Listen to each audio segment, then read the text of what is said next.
That's the 2023 Mercedes GLC 300 4matic. It's a mid-size crossover, and I'm gonna show you why now that it has a 48-volt hybrid battery, why it's one of Mercedes' most important mid-size crossovers, not to mention one of the most important vehicles in their line to date. So in a world where everything's moving electric right now, we know that infrastructure is becoming a huge issue. So in my opinion, I think hybrid cars are kind of the sweet spot right now. The electric battery allows you nice efficiency with your torque and with your acceleration, and they don't do damage on you at the gas station either.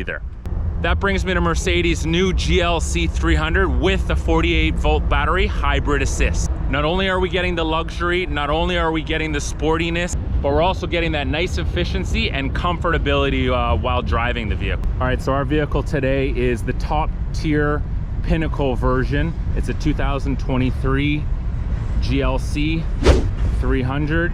It's got the 4matic edition, which is another $2,000. And it also, as standard, comes with the the all-important 48-volt battery, which gives you that nice sort of efficiency when the car's under load. This model comes standard with a 2-liter 4-cylinder turbocharged engine, 9-speed automatic transmission with a torque converter. Miles per gallon, it does 23 in the city, and it does 31 on the highway. Horsepower, 255. Torque, 295. It's weighing in at 4,277 pounds. And again, it comes in an all-wheel drive or a rear-wheel drive. Rear-wheel drive being 100 pounds less and $2,000 cheaper. But when you live in a city like Toronto, or if you're living anywhere where you're dealing with snow and wet, this is the one to have. This is the all-wheel drive 4matic. So we'll get to experience it a little bit more when we take it out for a little drive. But 0 to 60, this one's not doing any crazy numbers. 6.2 seconds, 0 to 60. VMAX 130 miles per hour. Base price on this, on these GLC 2023s is about 49,000 US dollars. This one really high spec, coming in around just over 64,000 US dollars. So the GLC 300 comes in 3 different trim levels, all with different options that come standard within those trim levels. So there's a base, there's an exclusive, and then our model here is the pinnacle. So it's got just about everything, and we're gonna go through all that, you know, including the panoramic sunroof, the heads-up display, you know, the bigger 20-inch rims. It's got a lot of little odds and ends, blacked out sort of, you know, trim instead of all of chrome. Really nice sort of look to it. So let's just talk a little bit about the design. I've always liked the design of the GLC, and for this year they've done a great job of keeping the GLC sort of look.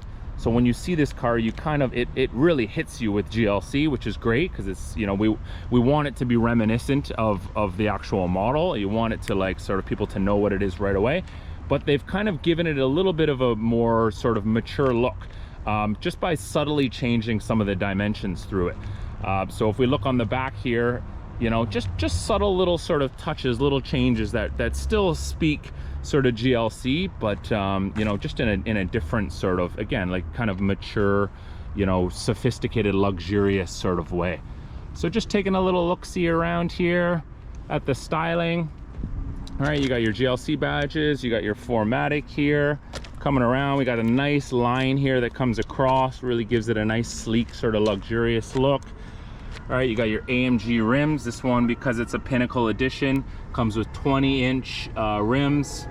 AMG, kind of a big sort of star looking with a little star Mercedes badge within.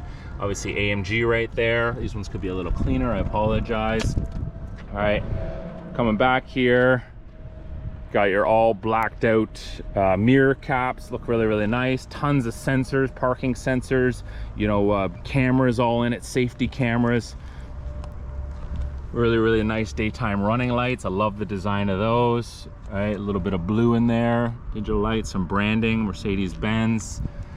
All right, and then I absolutely love the front grille here. You've got a bunch of little Mercedes stars all within one big grille, and then the huge Mercedes right there with the single sort of plate that goes across. Again, very distinctive that you're driving a Mercedes. When you come up behind someone in this thing, it yells Mercedes-Benz. But this is done in a very sort of luxurious sort of way. I really like the look of that. And you've got your little wings here. There's a little bit of functional venting through there. You could put your hand right through, right? Coming down here, more functional venting. Your radiators down there, right? I like how it's all blacked out. I'm not a huge fan of chrome. And I think this edition, this version right here, this one tested, does a really good job of balancing the, you know, obviously the polar white paint, but with the blacked out sort of accents versus too much chrome. There's little chrome bits here and there on the front grills, a little bit on the door handles, which is okay. I'm all right with that. And then everything else, you know, the window trim, all that stuff is nice and black, right? The roof racks, all that stuff's blacked out. Really enjoy that. I'm a big fan of white cars with black trim, and I think this one is done really tastefully on the exterior. All right, so as I mentioned before, we're sitting on 20-inch rims here, 235/55 19s on the front. Looking on the back there, 255/50 19s. Okay, so once we're in the interior here, we're looking around and we're looking at pure luxury here, from the steering wheel to the digital dashboard or digital infotainment system to our big, huge sort of central processing unit here. Let's get it all started up here. We can have a little look-see, right? Everything is digital, everything is crisp. Let me close the door here. Right, and they've done a really good job of packing this full of technology. It's absolutely, you got your driving modes here, you can shift back and forth. There's electric, comfort, sport, individual if you want to program that, right? Again, everything looks very crisp, really easy to read, very sort of intuitive. As soon as I touch it, I get good feedback right away. Everything's happening. Coming over to the steering wheel, all right, you've got all your functionality here, right? You can click past that, done. You got your navigation there right in front of you. You've got all your gauges, everything you need. This one's almost brand new. This one's only got like just under 600 kilometers on it. Very new. Coming down to the steering wheel, we got that sort of golf ball sort of feel, but beautiful like soft touch leather. Really is a nice steering wheel to look down at every single day. I like the sort of, you know, the gloss black accents. Everything is kind of touchscreen. All right, so if you take a look at that right there, hit the home button, everything on this side is working with that screen, right? You can also touch it if you need be, right, which is cool. Everything over here is working with your central sort of, you know, digital cockpit there. Hit home, go back. You can really customize this stuff if you want. You can go all the way across. There's even an off-road mode, which is kind of cool. I don't know how often we're gonna use that, but very cool. You're never gonna get bored when you're in a car like this because there's just so much customization. If you're using your navigation, you really want that to be the central sort of thing that you're looking at, you can go with that. So very cool. Big, huge Mercedes badge there every time you look down. Let's test the horn out. All right, just like every other horn. What I actually don't like is these little knobs here, because I don't really get that good feedback. Same on the door handle here, right? So to get the chair moving forward, you touch here and just push, right? But there's no real feedback. It's very weird how it's designed. And in other Mercedes, you push it and it actually moves and it gives you that feedback right away. Same with this stuff, right? You hit here, you're not really getting any sort of feedback, so you don't know. You know, it's not telling you that you've actually made an input, and I find that really sort of weird. So I'm not a huge fan of these, but to look at it visually speaking, the layout of this, the way it's designed, the way it's engineered is gorgeous. Everything is gorgeous. This almost looks like it's like hovering in midair. Burmeister sound system. Let's open this. Gorgeous Burmeister sound system, which is an addition on the Pinnacle trim level, but just absolutely gorgeous to look at. So coming around here, not too sure what this is, but it almost looks like sort of simulated carbon fiber. You know, still looks pretty nice, still looks pretty classy. You're getting this sort of fake wood trim here that looks pretty good as well up on the dashboard. So we just push this, we go take a look at our interior space. All in our interior space, or like, you know, glove compartment, or, you know, places to put our coffee. What I actually don't like is this design here. So looking down, you can get your 2 coffees in here, but then they put a wireless charging port there. So to reach in and get your phone in there is like very, very awkward to put things in there. And I know that you could probably take this part out. I think that's probably something that can be taken out, and then it's easier to put in there. But the whole ergonomically sort of design of this is a little bit weird to me. But again, you got your USB-C. You're gonna notice that USB-C is kind of everywhere throughout this car. It's like very USB central. That's the place for to charge your key fob. So we just push this, one push of the button, bang, it slides back. Opening that up, very Mercedes reminiscent, opens up both sides, bang. And you've got a little extra storage there. You can pop that out. A bunch of storage there. Again, a bunch of USB-C as well. All right, let me pop that back in there. All right, and then just taking a look, we got our ambient lighting there. You can only just sort of see, right? It's blue right now. What else I also really think is cool is these are very cool, sort of almost like nautical sort of design air conditioning sort of vents. When the air is on for air conditioning, cool air is coming out of them, they shine blue, and you'll notice them a little bit more when it's dark out. And when the heat's on, they're shining red, which is super cool. A nice little touch.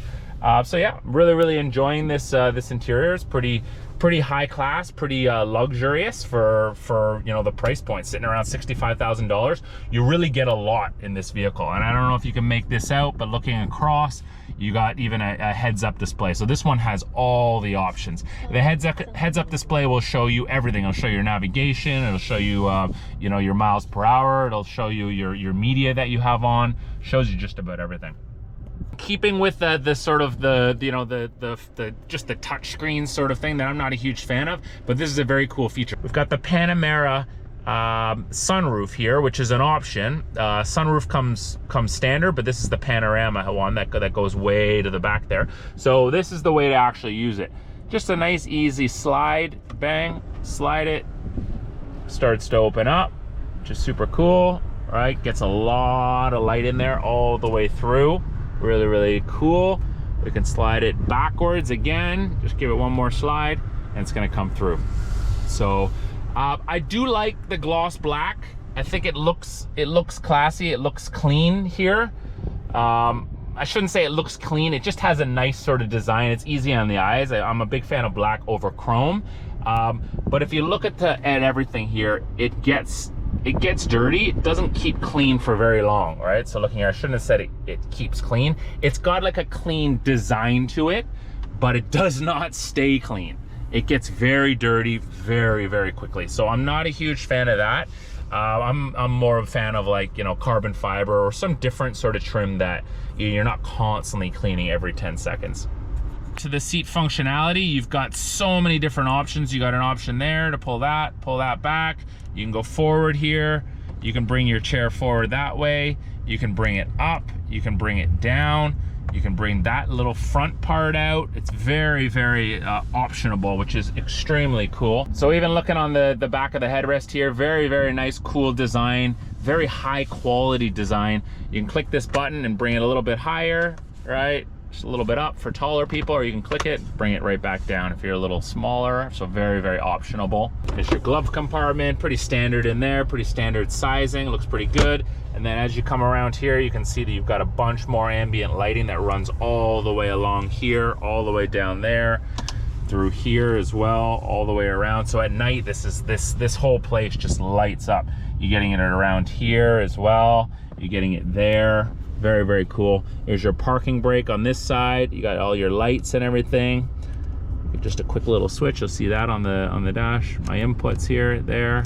I'll go back to auto. All right. Again, more touchscreen stuff for your mirrors and stuff. I'm not a huge fan of these touchscreen things because you're not feeling when you're touching them. You don't know if you've made an input or not. And so I find myself touching them over and over, and you know, overusing them, if you know what I mean. And then coming back to the steering wheel, we've got paddles here, beautiful paddles on either side. They feel like very good quality stainless steel. All right, so just giving this a little flip here. You got your windshield wiper stock. Pretty standard Mercedes-Benz, right? Couple twists that way, you get your feedback. Got your left signal, pretty easy, right? Right signal, giving a little flip over to this side. Very standard Mercedes-Benz, right? N button is for park, up is for reverse, half push for neutral, all the way down for drive. All right, let's have a little look in the back seat here. Okay, just jumping in the back. Again, you're getting these nice, beautiful leathers here. So I'm gonna sit in, I'm gonna jump in, close it down behind me. I'm 6 feet tall. Okay, so taking a look, got tons and tons of headroom here. Looking down at my feet, it's very nicely ergonomically designed here, right? So my feet sit very comfortably. I have it all the way back at the front. I have it all the way back. So this is as tight as I'm gonna really be, right? And I'm actually very comfortable here, right? I'm sitting nice and high, all right? Not sitting too low in the seat, all right? I feel nice and high up. All right, I look around me, I've got lots of space. Again, my head. All right, I turn. I got quite a bit of room beside me there. You could do 2 adults very comfortably here. 3 adults might get a little dicey, but I'd say you could definitely do it. It might get a little dicey because of this little bit here, but 2 adults very, very comfortably. 3 could definitely work. And then children, you could just whack a bunch of them in here. You're good. And then again, just to the fit and finish on the door, you get more beautiful Burmeister sound system, more ambient lighting, high quality leathers. Again, get a nice little pull down here, little thing there. All right, actually don't even know what that is another fan of some sort. All right, pull that down. Again, really good quality leathers. Taking a look in the back there, lots of light coming in here. Again, this is the Pinnacle, so normally it would just be that sunroof. This is the addition here, the panorama sort of sunroof, right? So you're getting a lot of extra light in there. Really, really beautiful place to be though. Very, very nice sort of mid-size SUV. Very, very comfortable, very luxurious. I really enjoy being in here. I enjoy being in the back. It's very, very nice. You get your climate controls as well here. A little bit of storage space there for little odds and ends. Again, if it's cool air coming out, it's going to be blue. If it's hot, it's going to be red. That's to close. That's to open it up, or vice versa. That's open. That's close. But really, really nice. Again, these look like they're kind of floating. Love the way Mercedes has designed this stuff. Very ergonomical, very classy looking. All right, so opening up the power lift gate that comes standard on the Mercedes GLC 300 4matic.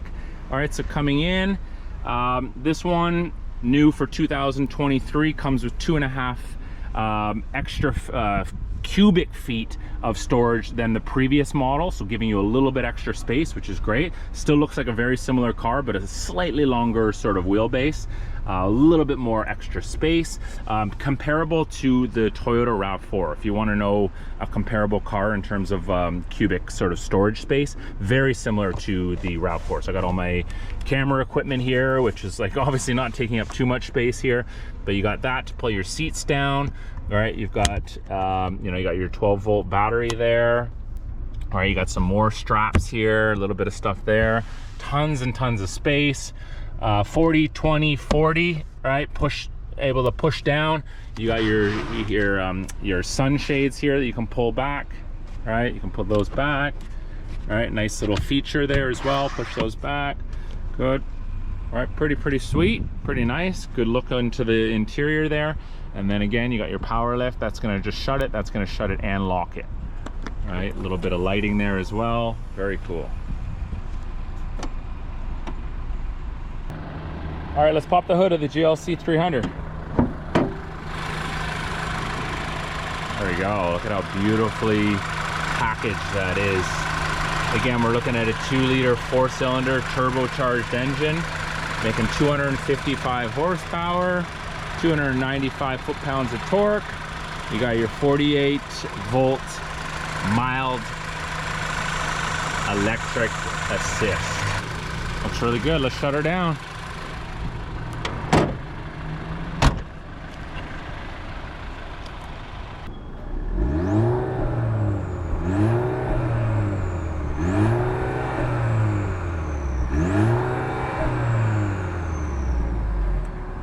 Just a little shot of the Mercedes key, pretty standard. I'm actually a big fan of the older keys. This one looks kind of like goofy looking, but there's your lock, there's your unlock, there's your tailgate to go up, there's your emergency alarm on the back. A little bit of a big sort of thing, but interesting. Okay, let's just quickly, before we take it for a drive, let's just get a good look at all the technology that's offered in this thing, okay? So just hitting home here, you can connect a phone, right? Pretty simple, pretty straightforward. You click on that, you got all your different things, favorites, numbers, you can make phone calls. You can hit the car here, it'll bring you to gas stations. You can hit the car here, right? It'll take you to a bunch of different features here. You can go to car wash mode, which is super, super cool. You could activate car mode, which is super, super cool. Hit home, go back here. There's a back mode. All right, you got all your lane keep assists. You can go to paddle shifters if you choose to, right? Come back over here, there's more there. You got all your climate controls here if you want a little colder. Everything is touchscreen. Everything is nice and quick, right? When you ask it to do something, there's your volume control. All right, if you're on, what's really, really cool is it knows if you're on climate here and you go up, it brings the air vents down. If you're on like Apple CarPlay or something, for example, and you're listening to music and you go up, it'll start giving you the music volume. It's really, really intuitive. It's very, very cool. There's your hazards. I don't even drink from a fuck. Okay, we'll turn that down. We don't want to get copyrighted, but there's the difference there. See, it's that, right? But if we don't want that, if we're back in climate sort of menu, then it's going to give you a little bit different. There's some you know, functionality there, some different climate options. They're just very, very cool. Lots on offer there. There's your driving modes, right? Individual, go over here, sport. All right, there's comfort, there's electric assist, eco, and there's your off-road mode. It even has an off-road one, which is really, really cool. So just coming back over here to the middle, right? Again, you have your different customization. You can go understated. You could go to sport. Pretty cool. I like that. There's your classic one that we've been in. All right. You can go to your navigation if you want that. All right. This is a really cool one. Oh, sorry. Backwards. That's a real cool one. Bang. All right. Just very, very cool. Lots of different options. Lots of different cool little features. Tons of different when you're driving and you have navigation on, it's actually showing a screen of the cars in front of you. There's a camera in front, and it's got it literally has the arrows like almost like real life, telling you go this way, go this way. It's showing street names and everything. It's very, very cool. Very cutting edge technology. It's pretty awesome. This thing is like, it's just packed and packed. Like you can even see it's a compass here. It's just packed with different tech. So let's take it for a little drive and see how it does on the road, how comfortable it is on the road. All right, so here we are in the GLC 300 4matic. First thing I noticed is that the interior cockpit is like super, super quiet, right? It's very, very luxurious in here. Like you can't really hear much going on outside. Cabin noise, everything is like very quiet, luxurious. I really, really enjoy that. I'll take off the stop start, obviously. We're in sports mode. Again, I feel very luxurious being in this thing, looking around. It feels like it's got much more of a luxurious quality than what its price tag is, right? $65,000 full. I guess 69 is probably if you optioned every box. That would be the top level. It feels way more than that. It feels like sort of like an S-Class almost. It really gives you a whole lot of bang for your buck. So it does cool things like this. It's giving you a traffic light view, right? Because it's got the camera on the front showing you high resolution. It's showing what's going on in front of you. When the navigation is on, there'd be an arrow literally with street names saying this is the street, turn left here, approaching here, turn left, in this much time you're going to turn left. It's like very, very amazing. Again, like look at the quality of that screen. It's like it's high quality traffic light view. Very cool. Okay, so just driving around in the GLC. what I noticed is that it rides over bumps really, really well. That's probably the biggest thing, is that the dampeners are so good in this car, right? Like it just glides. It's very, very nice. The suspension it's almost like they've put a lot of time and energy into the suspension of this vehicle. That's probably the big thing for me. Feeling the seat, feeling the cockpit, really, really good quality. I'm very bolstered in here. You know, we went over the seats, really high quality leathers. I feel like I have some good bolstering on either side. Look down, I'm gripping this nice chunky steering wheel, right? It's got your 10 and 2 sort of dials there, right? Really, really nice. Feels very sporty to me. Look around and I've got all the technology at my disposal. I do notice that even though this is a car that has 545 kilometers over it, so it's basically brand new, the brakes, they don't have a lot of bite. You really have to the friction point is very low. You really have to get into the brakes before they start to give you that sort of feedback and before they start to slow you down. So not a huge fan of the brakes. Obviously we're not working with any huge horsepower here, but the friction point is considerably low on the actual brake pedal. And so I'm opening up a couple of the windows. We're gonna come around this corner. We're gonna try and give it a little bit of something, give it a little bit of power down. See what kind of pop it's got. I think we're gonna get an advanced here.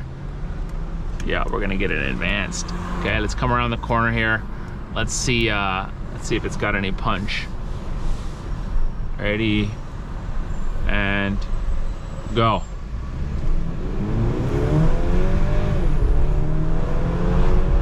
There's that turbocharged 4-cylinder. Yeah, it doesn't sound horrible. Doesn't sound bad. You can really hear the turbo sort of spooling up. But yeah, it's got a sporty vibe to it. It's good. You can really hear those turbos going as soon as you put your foot in it. Pretty interesting. It feels sporty. It feels pretty nimble. Right? It doesn't feel like a super heavy car. I think we said it's weighing in around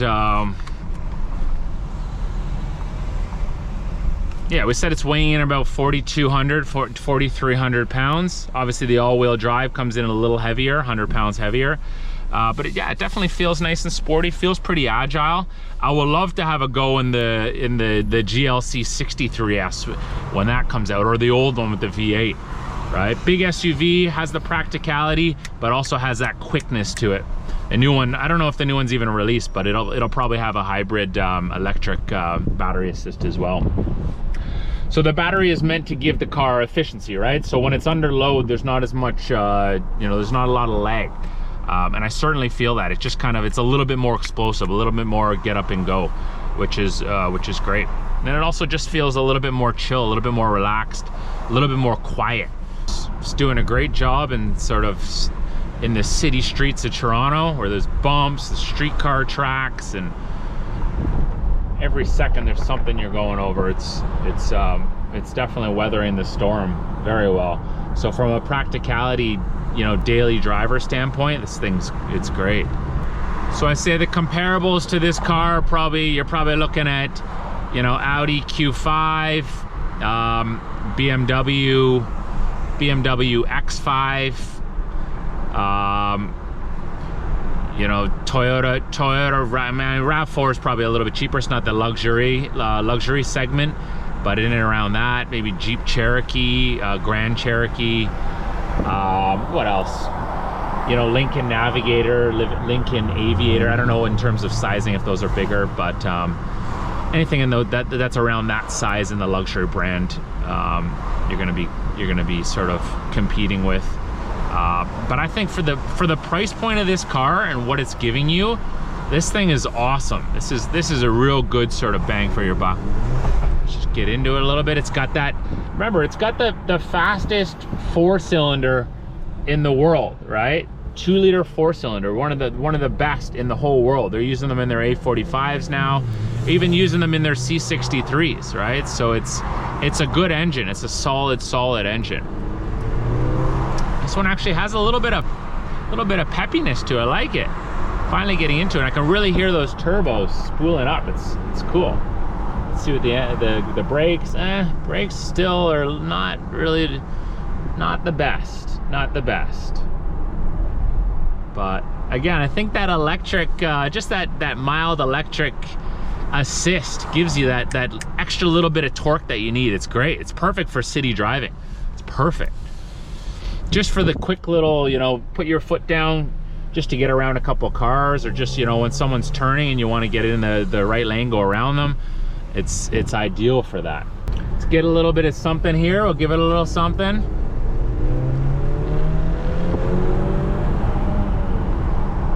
Yeah, not too bad. It's all right.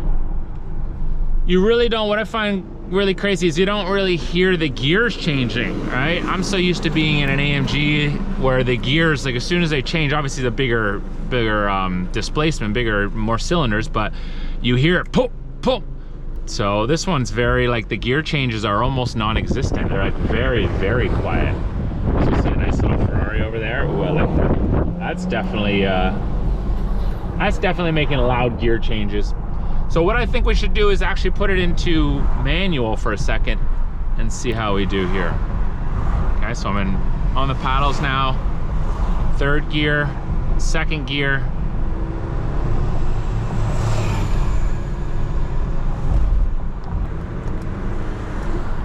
There's that turbo again.